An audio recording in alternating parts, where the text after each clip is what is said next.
Hello, welcome to S&P Banking Horizons 2020 conference. This is a pre-recorded interview.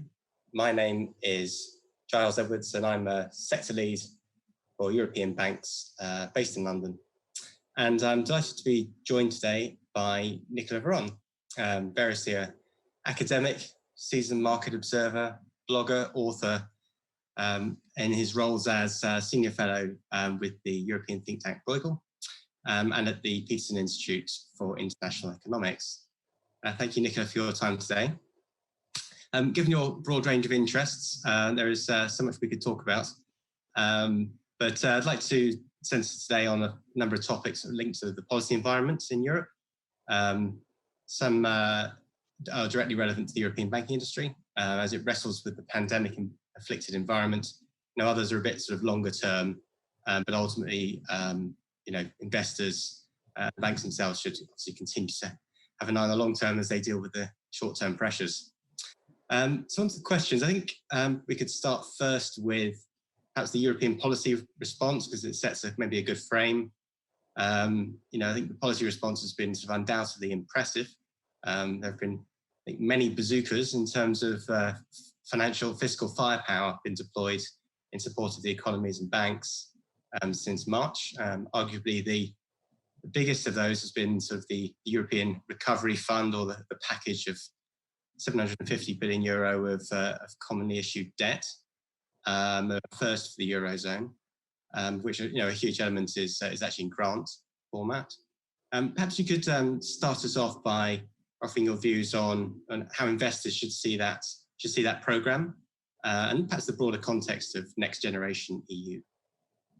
Yeah, thanks very much for having me. And indeed, Next Generation EU is, I believe, a complete game changer, because even though they're not labeled as such in the official discourse, these are Eurobonds. These are bonds that are issued by the EU in its own name, no complicated financial engineering, and that changes the landscape for financial markets in Europe. The volumes of issuance are far from negligible. They put the EU as an issuer in the same league as the largest Eurozone member states. And of course, the official language is this is a one-off, it's temporary, it's just linked to COVID. But I don't think this is how the marketplace will receive it, because first, they're going to be in the landscape for the foreseeable future. And second, there is so much appetite for having a safe asset in the Eurozone as a reference for the market that I believe it will be practically impossible to withdraw it once it's established in the practices of market participants. As you know, there is no clarity right now as to how these Eurobonds are going to be reimbursed. The deadline for reimbursement is far into the future. There is, I think, a relatively low likelihood that we would know any more about reimbursement through own resources, which is a EU euphemism for European level taxes, in the next few years, say, even so the German presidency of the European Union right now seems to want to accelerate that debate. I don't think they will get it to conclusion. So that's not necessarily a problem as long as the marketplace is confident that these bonds will be reimbursed in the end. And I don't think there's any reasonable doubt about this. The only question is, will they be reimbursed 100% with new issuance, so rolling over, or will there be any element of own tax resources at the European level in order to get these bonds reimbursed in the foreseeable future? And the answer to the latter question is yes, but own resources are probably going to be quite tiny for the foreseeable future. What is important is that the marketplace would have confidence that this is not going to result in reimbursement failure. And I think this confidence is basically there. There's no reason to believe it will fade away. And it's a huge sum of money, but perhaps just to follow up, I mean, how quickly will we see the benefit of that cash? I mean, it's got to be spent wisely. It's not just there today. The debt has to be issued. The governments have to put forward a plan as to how they tend to use the money. So when's it going to make a real difference? I think it already does. I look at it from the standpoint of financial overall architecture of the financial system. And I think here the markets have completely internalized the fact that these Eurobonds are there, that they're a huge reassurance against financial fragmentation in the Eurozone, against what the ECB has euphemistically called redenomination risk, which is a breakup of the Eurozone or at least an exit from one of its members. And you see that in the spreads. The spread since the time when this agreement crystallized have been very stable at a very sustainable level, which could be argued to be actually quite low, given the risk on default of individual member states. Italian spreads, which are probably the most watched in this respect, are stable at 150 basis points. And I think this A is a sustainable level for Italy. B is actually pretty low given the level of Italian sovereign indebtedness. Of course, the full consequences of this game change will take time to unfold. And one big question is national sovereign debt being juniorized by the emergence of Eurobonds? And the answer is probably yes, which is actually one good reason why the spreads should not go down to zero. But the tail scenario, the worst case scenario, is much more firmly than before that if there is any sovereign credit event, it will happen within the Eurozone without prompting a breakup or an exit. This actually already happened in the case of Greece in 2012, sovereign default within the Eurozone, but that was very messy, very disorderly. And I think the promise of the next generation EU plan is that this could happen again. This could happen again with a bigger member state and possibly more orderly, not less, because you have this massive backstop and reassurance at the European level. Okay. Yeah, so I think, as you say, well, sort of overall well regarded and welcomed by the market, confidence supporting. I think, one aspect of what's been happening for the banks, arguably for investors, been sort of less positive is around sort of asset quality provisioning and really comparability. Policymakers and supervisors have been naturally looking to ease some of the requirements on the banks, given the extent to which banks had substantially improved their resilience in previous years, but also in the face of what is arguably a really intense economic event, and hopefully a short-lived one. I think but investors are struggling. I think it's fair to say in terms of understanding where bank asset quality and NPLs are headed to. As a result, perhaps a lot more will become clear over the next 12 to 18 months, of course. But how do you see it? I mean, do you see this sort of wide divergence in say application of IFRS 9? I'm not sure I would talk about wide divergence because I'm not sure it was ever convergent in the past. So it's just being stress tested in an adverse environment. And there are many lessons here, but I think we never, if you want to put a positive spin on it, we never had any such convergent application of whatever the rules were even before IFRS 9 throughout the Eurozone. So that's one way of looking at the bright side. And I think this is going to be increasingly the case. The ECB is working hard at making the practices of provisioning more comparable from one country to another, from one bank to another. It's harder in a circumstance like the current one because of the sheer uncertainty created by COVID-19 and the policy responses to COVID-19. But I would say that we are seeing the effects of the single supervisory mechanism in action in terms of fostering convergence. Nothing perfect, but the direction of travel, I think, pretty clear. The COVID-19 crisis is obviously the first full-size stress test of the single supervisory mechanism. And I think it has passed the test quite well so far. Of course, it's early days, but when you look at early supervisory action, providing capital relief by allowing banks to use a number of buffers, at the same time fostering capital conservation by making sure they wouldn't spend their capital in buybacks or even dividend distributions. The ECB has been more decisive on both those counts than any other major supervisor in the largest financial systems, with the possible exception of China, with a very different rule book, of course. So I think this is quite notable. The way I think we can summarize the situation is that the Eurozone has entered this crisis with a banking system that is extremely heterogeneous and in generally poor shape. But what the crisis has revealed is that its supervisory system, as it has emerged from the reforms of the last decade, is actually quite strong. So that would be my way of putting it so far, being aware, of course, that this is early days. We still have to see what happens if a bank that was until now considered strong would suddenly be viewed as weak, and that will be the real test of resilience in the system. Yeah.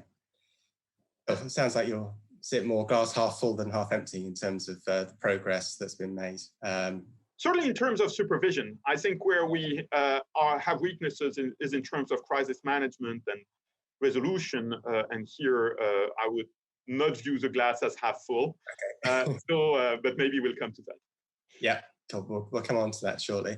The another topic, investors have seen a sovereign support for the economy, via the banks with a lot of sort of credit guarantee schemes, varying degrees and various sizes. So some of them provide the banks essentially with 100% guarantee, some a bit less.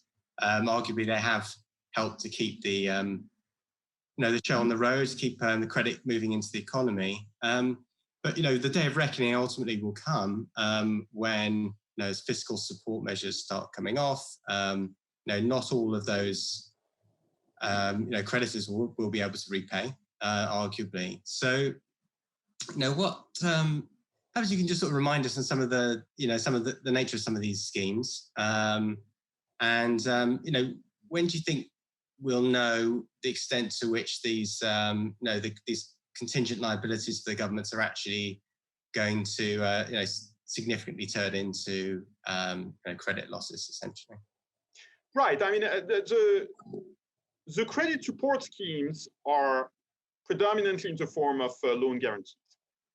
So the loans are guarantees. They're unlikely to result in losses for the banks. Those loans that are guaranteed, of course, credit events have other ripple effects. What we don't know is what exactly happens if the guarantee is called, right? And I think here there will be a lot of learning as failures pile up in the future, if they do pile up, which is, of course, the big question going forward. And in parallel to that, governments have done other things. They've done a lot of support to individual employees through various furlough schemes or wage support, which are slightly different from one country to another, but all allow employees to remain on the payroll even if they don't actually work. And now we're seeing increasingly stimulus packages which are deployed by member states, partly in the context of the Next Generation EU initiative. We've seen announcements by an increasing number of member states on how they want to stimulate their economy to get it back on track. Now, I think on all this, the main observation is that COVID-19 is not gone. We see actually very bad numbers in terms of contagion, in terms of new cases in Europe right now, particularly in Southern Europe, including France, but actually they're not East Asia grade anywhere in Europe, right? I mean, so the number of deaths, fortunately, is still relatively low, the number of cases is growing exponentially. And sadly, I think even though we know very little about this new phase, we have to be prepared for an increase in the number of casualties and hospitalizations and deaths in the near future, given the exponential growth in cases. So that means that the timetable, the sequence is still dominated by the virus itself, and that creates massive uncertainty because the virus itself is so unpredictable as to the next steps. This is a long-winded way of saying I'm not seeing the governments removing their extraordinary support anytime soon in Europe. That's costing a lot of money, that results in a lot of debt being issued. The market understands that. I don't think at this point the market is punishing governments for this stance. You've seen Mario Draghi last month making this speech about good debt versus bad debt and saying that the debt should be used for useful purposes. I think that's very much how the marketplace generally views it right now. And as long as we're in that phase, I think the question is less what happens if the government withdraw than just, how long is that going to last? And we're still there. Okay. I mean, it talks about, non-performing loans will ultimately rise, whether they're government backed or not. I mean, banks will see a rise in non-performing loans. That seems somewhat inevitable. We saw the consequences of the overhang of NPLs in the back end of the 2008-2009 crisis. It took a long time in some markets for those NPLs really to be addressed, and arguably another success of the SSM. Supervision was to really force banks to tackle that to the extent it hadn't been done. What's your assessment of the likelihood that we will see, concerted measures like asset management companies, bad banks, or asset lift out schemes to help cure banks, at least the optics of bank NPLs this time? So there's a lot to unpack here, and I don't think also I fully answered your previous question. So let me get into this. This is a different crisis from the previous one. It's different for at least two reasons. One is that it's exogenous, it's an external shock. It's very much akin to a natural disaster, but that would happen everywhere at once. So it's not like the bursting of a credit bubble, it's something different. And so there are different patterns of, which kind of firms are affected and how they are affected and how they can get out of the predicament. The other thing is that there's a very firmly expectation, I think, now that interest rates are going to be low or negative for long, which means that debt is not that much of a problem, right? Because some are going as far as saying debt is an asset. That's, of course, not true. But debt looks increasingly like equity in the sense that you can pile it up and it doesn't really put an immediate constraint on your P&L. And therefore, I think the definition of what's a zombie company is, at this point, very difficult. Is a zombie company one that has too much debt, but the low rates allow companies to take up much more leverage if they continue to be low, as is a general expectation than was the case before? Is a zombie company a company that doesn't have enough revenue? But how do you assess that at a time when revenues are artificially suppressed by the pandemic and the measures taken to fight the pandemic, which means that the company without revenue doesn't necessarily have an unsustainable business model. There are plenty of companies out there right now which don't have much revenue, but are actually sustainable once the economy comes back to normal. So there are plenty of ways people try to guess which companies are without a future and should be called zombies.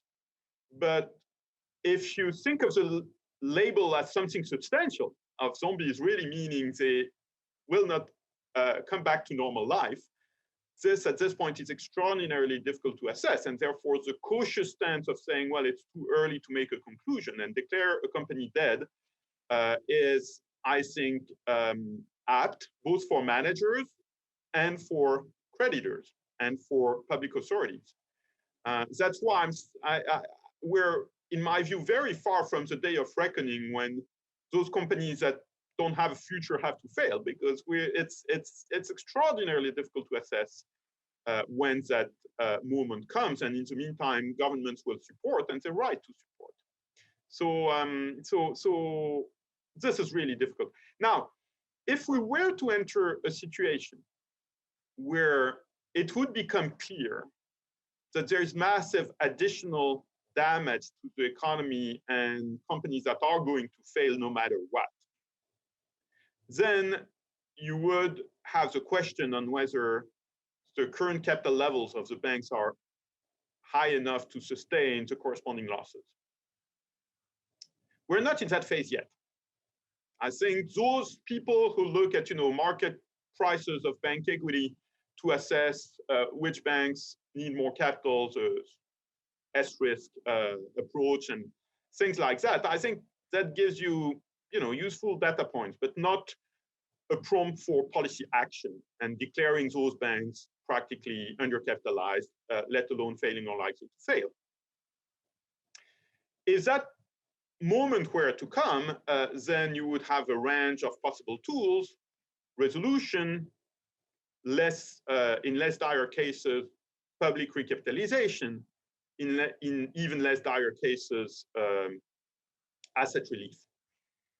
I think what we've learned from previous crises is that if your problem is system-wide, asset relief is generally not enough, and resolution is generally too much. You cannot handle a system-wide crisis by sending, most banks into resolution, especially in a large, complex financial system. I'm not talking emerging markets here, but I'm talking about systems like the Eurozone or even Japan in the 1990s. So essentially, the least bad way of handling this very difficult situation, in my view, would be system-wide recapitalization, which is very much what the US did with TARP under duress in the fall of 2008, and would have to be emulated in the Eurozone with some form of Europe-level precautionary recapitalization imposed on all the banks, a la TARP.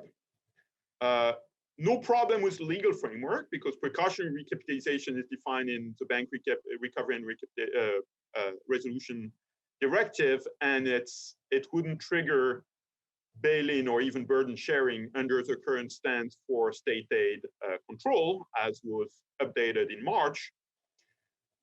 What it would trigger, of course, is a debate about where the money should come from. But now with Next Generation EU, my view is this debate is technical, not political. It's pretty clear that if it came to this, the money would come from the European level, not from the national level, and therefore would not trigger financial fragmentation. And we're left with a technical discussion on whether it should be the ESM direct recapitalization, or whether it should be some other sources fed by Next Generation EU. But that's completely second order in terms of the system perspective.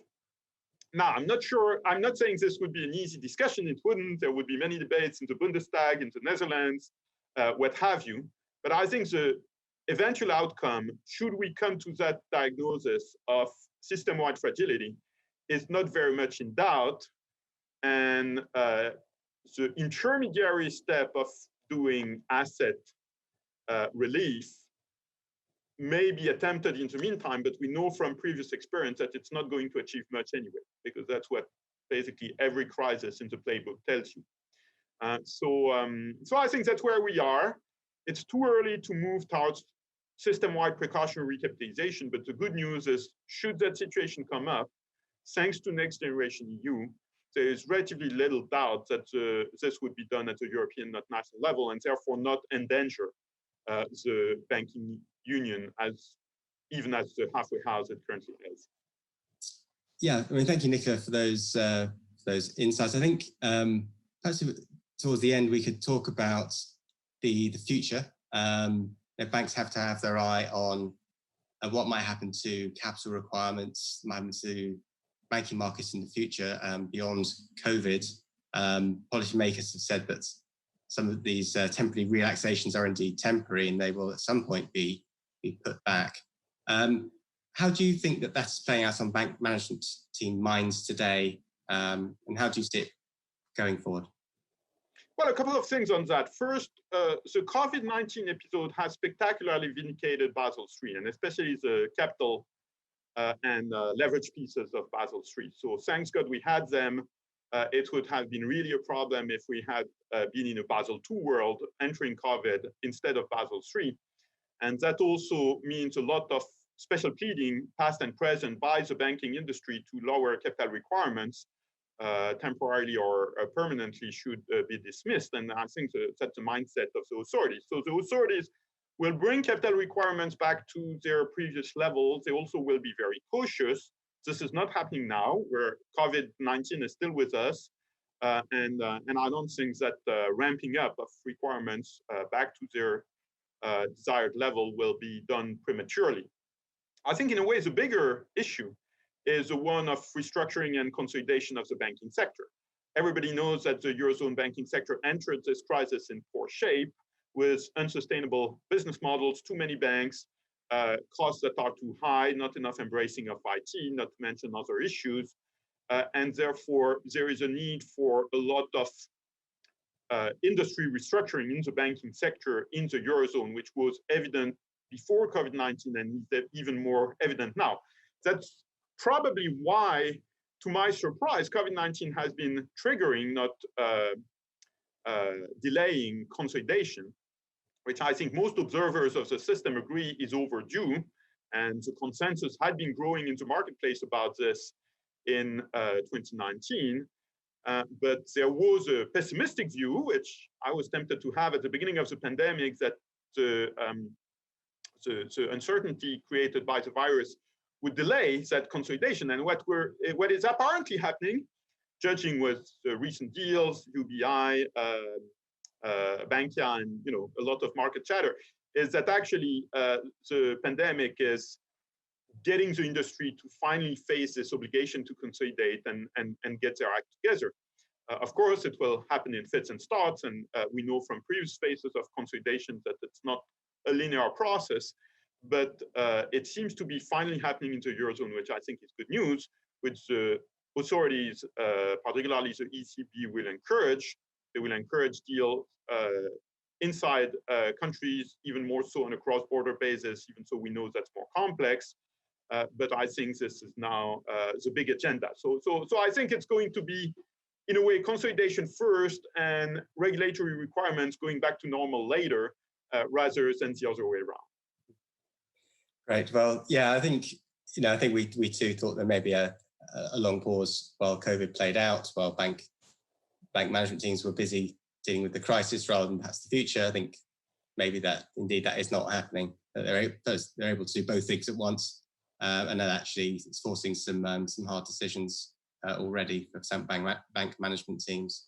Good. Well, thank you very much, Nicola. We could talk about many other topics too. Thank you very much for your time and for the insights for our audience, which I'm sure they will find very valuable.